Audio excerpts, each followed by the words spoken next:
Pastor Ed here with Daily Devotions for Friday, June the 7th, 2024. All week we've been talking about aging and old age, and kind of maybe this is my own attempt to kind of put things into perspective as I recognize that I'm well on my way on that journey.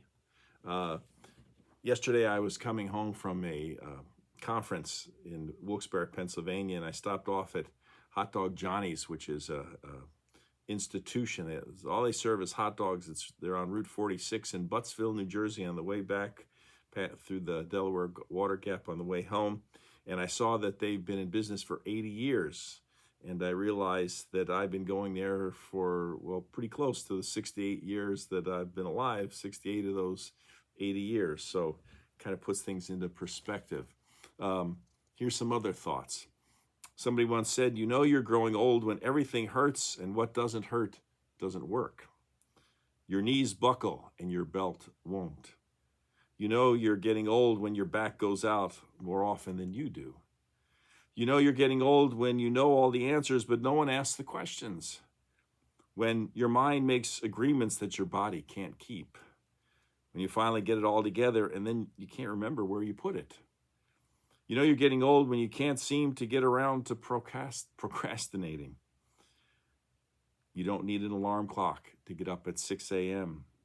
You know you're getting old when the only whistles you get are from the kettle on the stove.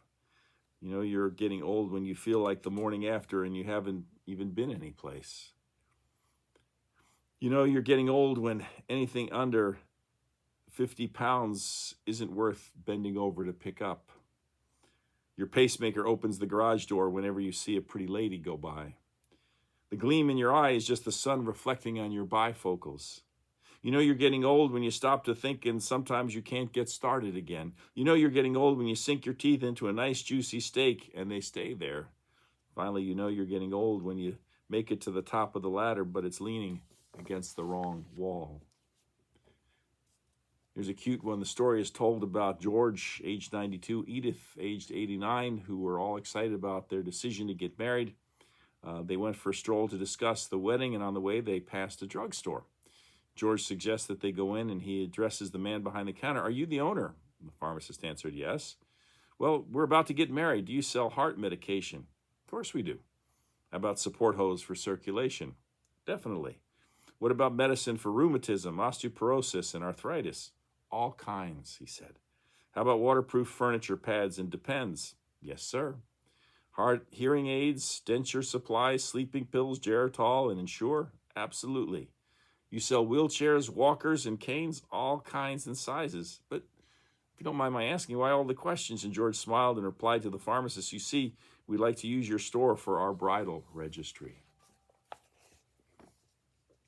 And then finally, there's a little girl by the name of Melanie who asked her granny how old she was, and Granny replied that she was so old she didn't remember anymore.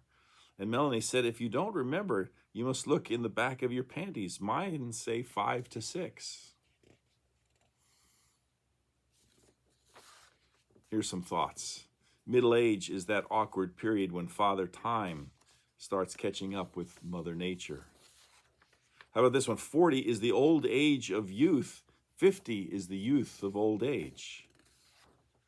This one I can really identify with. In youth, we want to change the world. In old age, we want to change the youth. Or the person who said, I'm having a glorious old age. One of my greatest delights is that I've outlived most of my enemies.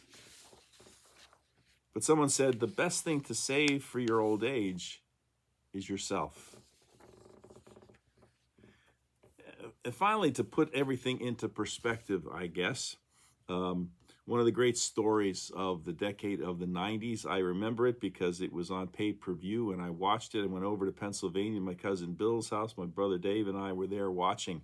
It was a heavyweight boxing match between George Foreman, who had been a former champion, who was embarrassed in Zaire by Muhammad Ali and then retired for a whole bunch of years, and now was coming back, and he was in his mid-40s, 45 at this point, well past the prime of most fighters. And he was in there against the champ, who was a young fellow by the name of Michael Moore, the reigning champion.